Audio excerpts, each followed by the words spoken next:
Hi friend, welcome to my YouTube channel. ಇವತ್ತು ನಾವು ಬೆಂಗಳೂರಿಗೆ ಬಂದಿದ್ದೀವಿ. ಶಾಪಿಂಗ್ ಮಾಡಬೇಕಾಗಿತ್ತು ನಮ್ಮ ನಾದಿನಿ, ಹಂಗಾಗಿ ಬೆಂಗಳೂರಿಗೆ ಬಂದಿದ್ದೀವಿ. ಅವ್ರ ಜಾತ್ರೆ ಬೇರೆ ಇತ್ತು, ಹೊಟ್ಟೆ ಬೇರೆ ಹಸಿತಿದೆ ಅಂತ ಹೋಟ್ಲಿಗೆ ಹೋಗೋಣ ಅಂತ ಪಾರ್ಸಲ್ ಕಟ್ಸ್ಕೊಬರ್ತೀನಿ ಅಂತ ಬಂದಿದ್ದೀನಿ. ಪಾರ್ಸಲ್ ತಗೊಂಡೋಗಿ ತಿಂದ್ಬಿಟ್ಟು ನಮ್ಮ ಮೈದ್ನ ಮನೆಗೆ ಹೋಗ್ಬೇಕು. ಈಗ ನಮ್ಮ ಅಪ್ಪನ ಹತ್ರ ಅಪ್ಪ ಇರೋ ಕಡೆ ಬಂದಿದ್ದೀವಿ. ಹಾಗಾಗಿ ಅವ್ರು ನಾನ್ ವೆಜ್ ತಿನ್ನಲ್ಲ ಅಂತ ವೆಜ್ ತಗೊಂಡು ಬಸ್ ಹತ್ತಬೇಕು. ಜಲ್ದಿ ತಿಂದು ಹೊರಡ್ತಾ ಇದ್ದೀವಿ. ಬಸ್ಸಲ್ಲಿ ಒಂದು ಸೀಟಿಲ್ಲ, ಯಾವ ಬಸ್ ಹತ್ರ ಸೀಟೇ ಸಿಗ್ತಾಯಿಲ್ಲ ಇವತ್ತು.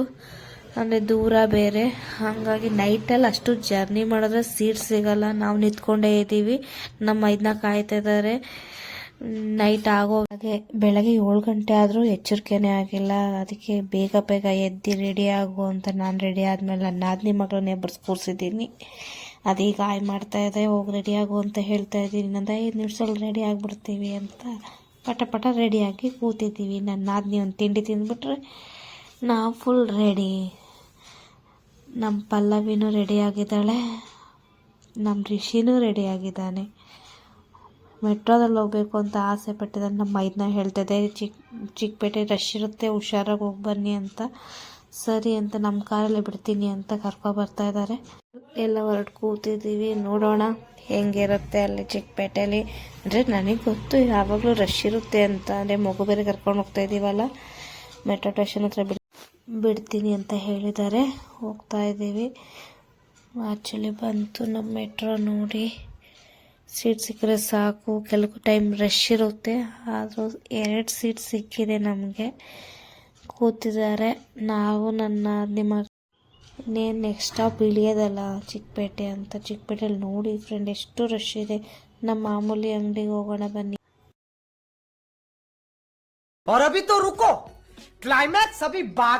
ಇಷ್ಟು ಬಟ್ಟೆ ತೋರಿಸಿದರೆ ನಮ್ಮ ಪಲ್ಲವಿಗೆ ಯಾವುದು ಇಷ್ಟನೇ ಆಗ್ತಾಯಿಲ್ಲ. ಅವನು ಇನ್ನು ಯಾವ್ದು ಬೇಕು ಹೇಳಿ, ನಿಮ್ಗೆ ಯಾವ ಟೈಪಲ್ಲಿ ಬೇಕು ಅಂತ ಅವನೇ ಕನ್ಫ್ಯೂಸನ್ ಆಗಿಬಿಟ್ಟಿದ್ದಾನೆ. ನಾವೇ ಅವನಿಗೆ ಕನ್ಫ್ಯೂಸನ್ ಮಾಡಿಬಿಟ್ಟಿದ್ದೀವಿ, ಆ ಥರ ಆಗ್ಬಿಟ್ಟಿದೆ. ಲಾಸ್ಟಿಗೆ 1-2 ಪೀಸ್ ಇಷ್ಟ ಆಯಿತು ಅಂತ ಸೆಟ್ಟಲ್ಲಿ ತಗೊಂಡ್ಲು. ಅವನು ಪಾಪ ಇನ್ನೊಂದ್ಸತಿ ಬರೋದೇ ಬೇಡ ಅನ್ಕೊಬಿಟ್ನೇನೋ. ನಾವು ಆದ್ರೆ ತಗೊಂಡು ಬರ್ತಾ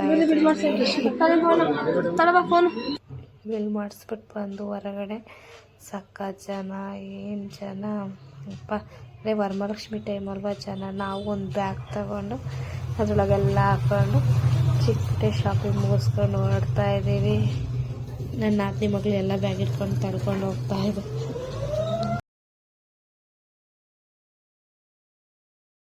ಮತ್ತೆ ಮೆಟ್ರೋ ಇಳಿದು ಮೆಜೆಸ್ಟಿಕ್ ಕಡೆ ಹೋಗ್ತಾ ಇದ್ದೀವಿ. ಲಗೇಜ್ ಜಾಸ್ತಿ ಇರೋದ್ರಿಂದ ಲಿಫ್ಟಲ್ಲಿ ಹೋಗೋಣ ಅಂತ ಹೋಗ್ತಾ ಇದ್ದೀವಿ. ಇನ್ನು ಹೊರಗಡೆ ಹೋದರೆ ಲಗೇಜ್ ಜಾಸ್ತಿ ಇರಬೇಕಾದ್ರೆ ಓಡಾಡೋದೇ ತುಂಬ ಹಿಂಸೆ ಅನಿಸುತ್ತೆ. ನಾವು ನಮ್ಮ ಮೆಟ್ರೋ ಐತಲ್ಲ, ಒಂದು ಫೋಟೋ ತೆಕ್ಕೊಳ್ಳೋಣ ಅಂತ ತೆಕ್ಕೋತಾ ಇದ್ದೀವಿ. ತಕ್ಕೊಂಡು ಹೊರಗೆ ಹೋಗ್ಬೇಕಲ್ಲ, ಮತ್ತು ಮಳೆಗೆಲ್ಲ ಸ್ಟಾರ್ಟ್ ಆಗುತ್ತೆ ಅಂತ ಹೊರಗೆ ಹೋಗ್ತಾ ಇದ್ದೀವಿ. ಫ್ರೆಂಡ್ ಬನ್ನಿ, ನೀವು ಒಂದ್ಸತಿ ಚಿಕ್ಕಪೇಟೆ ಶಾಪಿಂಗ್ ಮಾಡಿ, ಚೆನ್ನಾಗಿದೆ, ಕ್ವಾಲಿಟಿನೂ ಚೆನ್ನಾಗಿದೆ, ಮತ್ತು ಮೋಸ ಹೋಗಬೇಡಿ, ಬಾರ್ಗಿನ್ ಮಾಡಿ ಚೆನ್ನಾಗಿರುತ್ತೆ. ನಾವೀಗ ಹೊರಗೆ ಹೋಗ್ತಾ ಇದ್ದೀವಿ. ನೆಕ್ಸ್ಟ್ ಮಲ್ಲೇಶ್ವರಂ ಬೇರೆ ಹೋಗಬೇಕು. ಈ ಲಗೇಜ್ ಎಲ್ಲ ನಮ್ಮ ಅಪ್ಪನ ಹತ್ರ ಇಟ್ಬಿಟ್ಟು ಹೋಗ್ತೀವಿ. ಅದಕ್ಕೆ ಬಸ್ ಹತ್ತಿದ್ದೀವಿ. ಅಲ್ಲಿ ಅಪ್ಪನ ಹತ್ರ ಹೋಗಿ ಊಟ ಎಲ್ಲ ಮಾಡಿಕೊಂಡು ನಾವು ಮಲ್ಲೇಶ್ವರಂಗೆ ಹೋಗ್ತೀವಿ. ಫ್ರೆಂಡ್ ನೋಡಿ, ಫ್ರೆಂಡ್ ಮಳೆ ಬರೋಂಗಾಗಿದೆ. ಮಲ್ಲೇಶ್ವರಮಲ್ಲೂ ಮಳೆ ಬರ್ತಾ ಇದೆ ನೋಡಿ. ಎಷ್ಟು ಮಳೆ, ತುಂಬ ಹೊತ್ತಿಂದ ಕಾಯ್ತಾ ಇದ್ದೀವಿ, ಮಳೆನೇ ಬಿಡ್ತಾಯಿಲ್ಲ. ಮಳೆ ಸ್ವಲ್ಪ ಕಮ್ಮಿ ಆಯಿತು ಅಂತ ಮುಂದಕ್ಕೆ ಬಂದು ಪಿಜ್ಜಾ ಅಂಗಡಿ ಇತ್ತು. ನಡಿ ತಿಂದೆ ಬಿಡೋಣ, ಬಿಸಿ ಬಿಸಿ ಕೊಡ್ತಾ ಇದ್ದಾರಲ್ಲ ಅಂತ. ಇದೇ ಫಸ್ಟ್ ಟೈಮ್. ತುಂಬ ಸರಿ ಮಲ್ಲೇಶ್ವರಂಗೆ ಬಂದರೂ ತಿಂದಿರಲಿಲ್ಲ, ಅದಕ್ಕೆ ತಿನ್ನೋಣ ಅಂತ. ಒಂದು 40 ರೂಪೀಸ್, ಒಂದು 50 ರೂಪೀಸ್ ವೆಜ್ ಪಿಜ್ಜಾ, ಒಂದು ಕಾರ್ನ್ ಪಿಜ್ಜಾ.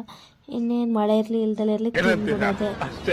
ರಾತ್ರಿ ಲೇಟಾಗಿತ್ತು, ಬೆಳಗ್ಗೆ ಎದ್ಬಿಟ್ಟು ಬೇಗ ಬೇಗ ಅಡುಗೆ ಮಾಡಿಟ್ಟು ಅಪ್ಪಂಗೆ ಸಾಂಬಾರು ಒಂದು ತಿಂಡಿ ಮಾಡಿಟ್ಬಿಟ್ಟು ಹೊರಡ್ತಾ ಇದ್ವು. ಬೇಗ ಬೇಗ ಮಾಡ್ತಾಯಿದ್ವಿ ನೋಡಿ. ಬಸ್ ದೂರ ಬೇರೆ ಹೋಗ್ಬೇಕಲ್ಲ, ಅದಕ್ಕೆ ಬಸ್ಸಿಗೆ ಹೊರಟ್ಬಿಟ್ಟು ನೋಡಿ ಬಸ್ಸಲ್ಲಿ ಹೊತ್ಕೊಂಡು ಹೋಗ್ತಾ ಇದ್ದೀವಿ. ನನ್ನ ನಾದಿನಿ ಮಕ್ಕಳು ಗುಬ್ಬಿಲಿರ್ತಾರೆ, ನಾನು ಚಿಕ್ಕಮಂಗ್ಳೂರಿಗೆ ಹೋಗಬೇಕು. ಈಗ ಅವ್ರಿರೋ ತನಕ ಮಾತಾಡ್ಬೋದು, ಆಮೇಲೆ ಮಂಕ ಬಿಡೋದೆ ಅಷ್ಟೇ. ಈಗಲೇ ನಿದ್ದೆ ಹತ್ಕೊಬಿಟ್ಟಿದೆ. ಬಸ್ಸಲ್ಲಿ ಕೂತ್ಕೊಂಡ್ರೆ ಜಲ್ದಿ ನಿದ್ದೆನೇ ಬಂದ್ಬಿಡುತ್ತೆ. ಬೇರೆ ಸುತ್ತಾಡಿದ್ವಲ್ಲ. Okay boy friend.